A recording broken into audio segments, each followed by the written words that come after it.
देखिए, पहले तो मैं ये बात फिर से कह रहा हूँ कि जो आतंकवादी दहशतगर्दों ने जो बर्बरियत के मज़ाहरे किए हैं पहलगाम में, और वो नाकाबिले बयान है, वो तकलीफ़देह हैं, दर्दनाक है, और जितना भी उसका हम कंडेम करें वो कम है। क्योंकि वो लोग तो अपने आप को हैवानात और बदतरीन जानवरों से भी ज़्यादा गिरी हुई हरकत उन्होंने की है, और किसी के मज़हब का नाम पूछकर ये बात उनकी जान लेना, ये सरासर गलत है, जुल्म है। और हम उम्मीद करते हैं कि इंशाअल्लाह ताला अल्लाह सुब्हानहू व तआला उनको दुनिया में भी और आखिरत में भी उन दहशतगर्दों को सख्त अजाब से नवाजेगा, और उनके ऊपर जो लोग बैठे हुए हैं वो भी तबाह व बर्बाद होंगे। दूसरी बात यह है कि जो ऑल पार्टी मीटिंग का है, कल मैंने खुद जनाब किरण रिजिजू साहब से बात की थी, तो उन्होंने कहा कि हम लोग सोच रहे हैं कि उन पार्टीज़ को बुलाया जाए जिनके 5 MPs हैं या 10 MP हैं, वरना मीटिंग लंबी हो जाती। तो बोला हम छोटे पार्टीज़ को बुला लीजिए, तो वो मजाक करे, अरे तुम्हारी आवाज़ तो बड़ी ऊंची है। तो इसीलिए मैंने आज ट्वीट किया था कि ये मसला बड़ा अहम है, नेशनल इम्पोर्टेंस का है, जो ऑल पार्टी मीटिंग होने जा रही है, कि इसमें सब पार्टीज़ को बुलाया जाए। तो अभी जब मैं आपसे बात कर रहा था तो होम मिनिस्टर ऑफिस से होम मिनिस्टर मेरे से बात किए और बोले कहाँ हैं आप? तो मैं सर हैदराबाद में हो। तो बोले देर होगी मगर आप आइए। तो अभी अगर टिकट मिलेगा, इंशाल्लाह मैं बोला हूँ, जो भी टिकट मिलेगा पहुँचेंगे और उसमें शिरकत करेंगे और अपनी बात को रखेंगे। और जहाँ तक ये जो हमला हुआ है, मैं आप लोगों को याद दिलाना चाहूँगा, 2000 में अटल बिहारी वाजपेयी की सरकार थी, तो वहाँ पर एक यात्रियों को मारा गया था, नुलवाल कैंप बोलते थे, उसी के नीचे 30 लोग मारे गए, यात्री मारे थे जब वाजपेयी वजीर आज़म थे। तो उसके बाद एक लेफ्टिनेंट जनरल क्या है JH मुखर्जी साहब की कमेटी बनाई गई थी, वो रिपोर्ट अब तक नहीं आई। तो ये ऐसा नहीं है कि इन्होंने इस जगह का पहले इंतखाब किया। दूसरी बात यह कि जिस जगह पर इतने टूरिस्ट हैं वहाँ पर एक पुलिस वाला नहीं है, एक CRPF का कैंप नहीं है, कोई सिक्योरिटी के लोग नहीं है। तीसरा यह है कि जो वहाँ पर जो क्विक रिएक्शन टीम थी, CRPF के 2 यूनिट है, जो उनको ऊपर जाने में 1.25 घंटा लगा, और इन कमीनों हरामजादों ने जो हरकत की वहाँ पर नाम पूछकर गोली मारे, समुदाय पूछकर मारे। तो ये इसकी अकाउंटेबिलिटी तो होनी चाहिए। और यकीनन ये दहशतगर्द हमारे पड़ोसी मुल्क पाकिस्तान से आए, पाकिस्तान के ISI, पाकिस्तान के जो उनका इस्टेब्लिशमेंट है, उनकी पूरी तायद और पूरी सपोर्ट उनको हासिल है। चौथी बात यह है कि ये बॉर्डर कैसा क्रॉस करके आए, कौन जिम्मेदार है इसका? अगर वो पहलगाम तक आ गए तो श्रीनगर तक भी पहुंच सकते। कितनी दूर है श्रीनगर वहां पे लोगों के लिए? तो ये यकीनन अकाउंटेबिलिटी फिक्स होनी चाहिए, और इन जालिमों से, इन कमीनों से, जिन्होंने जिन 26 लोगों की जानें ली हैं, उनसे इंसाफ उसी वक्त होगा जब अकाउंटेबिलिटी भी फिक्स होगी और इन लोगों को कैफर किरदार तक पहुंचाएंगे, इन दहशतगर्दों को। और उम्मीद करते कि हमारी हुकूमत इन लोगों का ताक़ुब करेगी, इन लोगों को, जो मरने वाले परिवारों हैं, उनसे इंसाफ उसी वक्त होगा जो अकाउंटेबिलिटी फिक्स होगी। और ये दहशतगर्द ये जो जालिमाना और बिल्कुल ही घटिया किस्म की, माने हैवानियत से बदतरीन हरकत उन्होंने की, इसका हम कंडेम करते हैं। छठी बात यह है कि अंग्रेज़ी का एक बहुत बड़ा अखबार है टाइम्स ऑफ इंडिया, मैं समझ नहीं पा रहा हूं कि उन्होंने इस तरह की हेडलाइन कैसे कैरी की द कलमा सेव देम। आप इस तरह की हेडलाइन कैसे लगाते, बताइए आप तो पूरे मुसलमानों को ही आप दोषी करार दे रहे हैं। भाई, वो आतंकवादियों का कोई मजहब नहीं होता, वो दहशतगर्द हैं, वो तो ISI की ISIS की आइडियोलॉजी पे चलने वाले कुत्ते हैं ये लोग। इतना बड़ा अंग्रेजी अखबार, द कलमा save them, what is this? भाई कितने जो कश्मीर में जितने आतंकवादियों ने सबसे ज़्यादा मारा, वहाँ के कश्मीरी मुसलमानों को मारा, सबसे ज़्यादा मरने वाले वो हैं वहाँ पे। तो उसके बारे में क्या बोलेंगे आप? ये तो एक आइडियोलॉजी है ना, ये तो टेररिज्म की एक आइडियोलॉजी है। तो बड़ी अफसोस की बात है कि कितना बड़ा अंग्रेजी का अखबार होकर आप इस तरह की हेडलाइन कैरी करते थे, कलमा सेव देम और द कलमा was the difference. You cannot carry such headlines. You cannot generalize the whole great religion of Islam. तो नहीं सुन तो लीजिए, अगर आप ऐसा ही इस तरह की अगर आप हेडलाइन लिखेंगे तो आप तो जो कमीने शैतान बैठे हैं पाकिस्तान में उनको तो खुश कर रहे हैं आप, उनको तो खुश कर रहे हैं आप। अफसोस की बात है ये। द कलमा वाज द डिफरेंस, आप देखिए हेडलाइन जो है वो उस तरह की हेडलाइन हो सकती है किसी की। और आखिरी बात यह है कि कल शाम में 6:30 बजे तेलंगाना के चीफ मिनिस्टर एक all party candle light march necklace क्या है वो पीपल्स प्लाजा के पास करने वाले हैं। मैं हैदराबाद की आवाम से, तेलंगाना की आवाम से अपील कर रहा हूं कि आप हज़ारों की तादाद में उसमें कल शिरकत करिए। हमको एक होकर इस अपने मज़हब पे चलते हुए उसके बावजूद भी हम इस बात का ख्याल रखें कि ये हमारे देश का मसला है, मुल्क का, वतन अजीज़ का मसला है। हम तमाम को वहाँ पर जमा होना है। चीफ मिनिस्टर ख़ुद उसकी लीड करेंगे।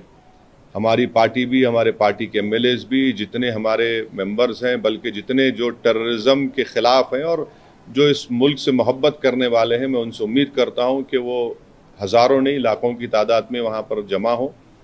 और हमारा वहाँ पर जमा होना ना सिर्फ हम खराज अक़ीदत पेश करेंगे उन मरने वाले ख़ानदानों को, बल्कि हम उन लोगों को भी पैगाम देंगे जो दहशतगर्दी के ज़रिए इस मुल्क में हिंदुओं और मुसलमानों में नफ़रत की दीवारों को और इजाफ़ा करना चाहते हैं।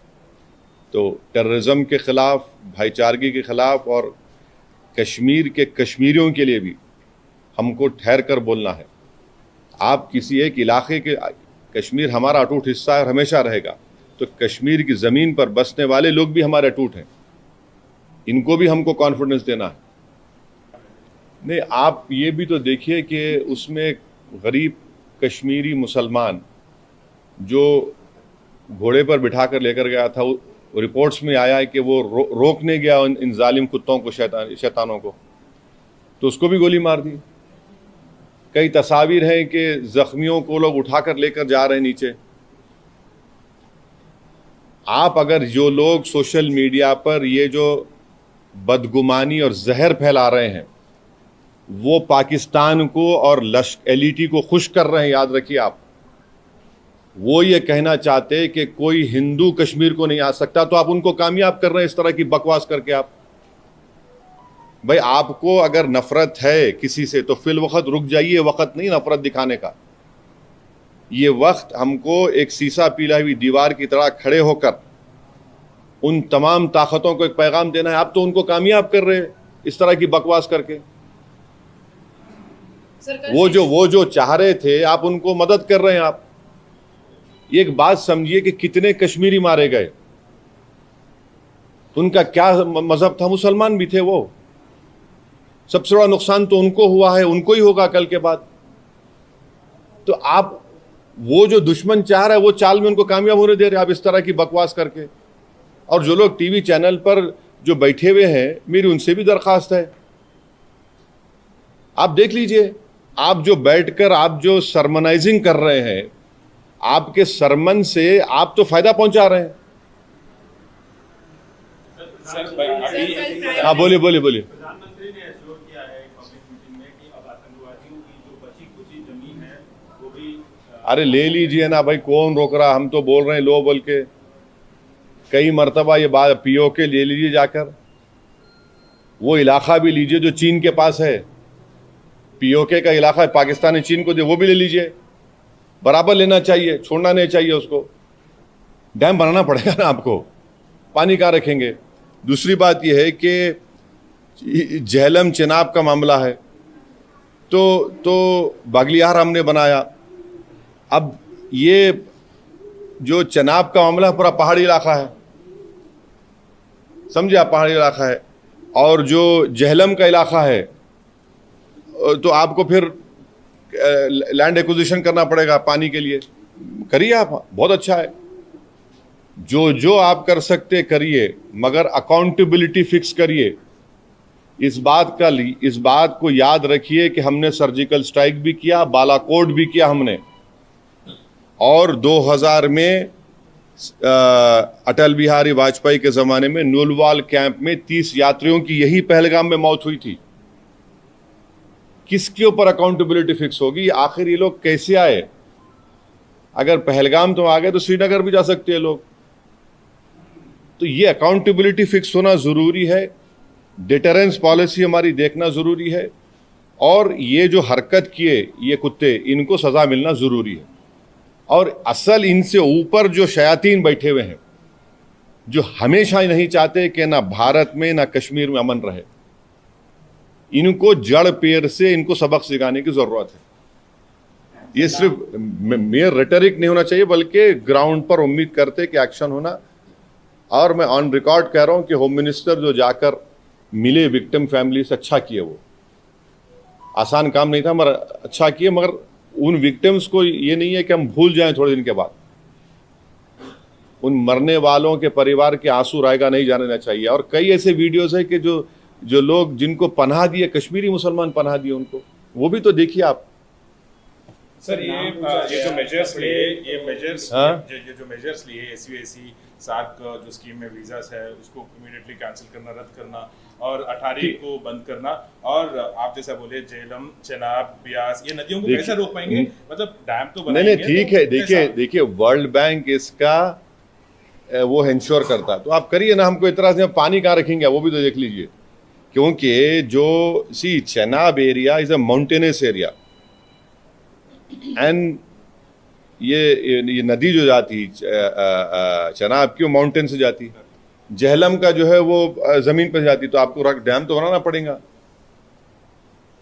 इंडस का जो है वो उधर अलग एरिया होता, अलग छोटा सा एकदम। वो एक बात सुनिए, मैं प्राइम मिनिस्टर से एक सवाल ये कर रहा हूं कि जनवरी 2025 तक पहलगाम में उस मुकाम पर 2 CRPF की यूनिट थी, अब क्यों नहीं है?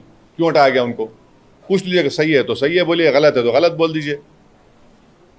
जो बेसान मीडोज है, क्या हुआ वहां पर? फिर नीचे से जो क्विक रिएक्शन एक्शन टीम को 1 घंटा लगा ऊपर जाने के लिए, और ये कमीने कुत्ते जो है नाम पूछकर मार रहे थे लोगों को, मजहब पूछकर मार रहे थे। अकाउंटेबिलिटी तो फिक्स होनी चाहिए भाई। अभी नहीं, देखिए, अगर आप लोगों के सोर्सेस में प्राइवेट जेट है तो बोलिए, बैठ के जाएंगे, टिकट मिला तो जाएंगे। आप लोग बड़े ज्ञानी हैं, पावरफुल लोग हैं आप लोग। एक बात सुनिए, पिछले साल जुलाई में रईसी एक जगह है वैष्णो देवी करीब, वहां पर भी 7 या 9 टूरिस्ट को मार दिए थे। यकीनन टेररिज्म के ऊपर कोई कॉम्प्रोमाइज नहीं होना चाहिए। एक बात सुनिए, ये टाइम जो है ना नेशन को देखने का है। जो भी नेशनल इंटरेस्ट में सिक्योरिटी के लिए, कश्मीरियों की तहफ़्फ़ुज़ के लिए जो भी स्टेप गवर्नमेंट उठाती है, MIM पार्टी उसको सपोर्ट करेगी। बाद में हमारी जो शिकायतें हैं नहीं हैं वो बोलते रहेंगे, मगर एज ऑफ नाउ इस क्रिटिकल टाइम पे हम सबको एक होकर ये काम करने की जरूरत है। इंटरनेशनल लेवल पे किस तरीके से? इंटरनेशनल लेवल पे तो सरकार कर रही है ना, सरकार कर रही है। वॉट एवर स्टेप्स जो which have been taken in the cabinet committee on security, we welcome it. ठीक है, जो स्टेप लेना है। आप ये अलाउ तो नहीं कर सकते, मगर हम यही चाह रहे हैं कि कहीं ना कहीं अकाउंटेबिलिटी फिक्स हो। मगर नेशनल इंटरेस्ट में तो हमको एक होने का है। अपने पॉलिटिकल डिफरेंसेस होंगे, वो चलते रहेंगे, वो ख़त्म होने वाले नहीं है। वो डेमोक्रेसी का तकाजा है, वाइब्रेंट मगर आज की सूरत हाल में यह है कि इसमें हमको थोड़ा देख के। सर, ये रॉबर्ट वाड्रा का स्टेटमेंट अब छोड़ दीजिए ना, अभी अब वो अहम नहीं है। आज अहम है कि कैसे पाकिस्तान से LET के टेररिस्ट आए, उनका हम कैसा उनको रोकेंगे, जड़ पेड़ से निकालेंगे। ये नेशनल इंटरेस्ट का डिमांड है। आप नेशनल इंटरेस्ट में हमको देखना है।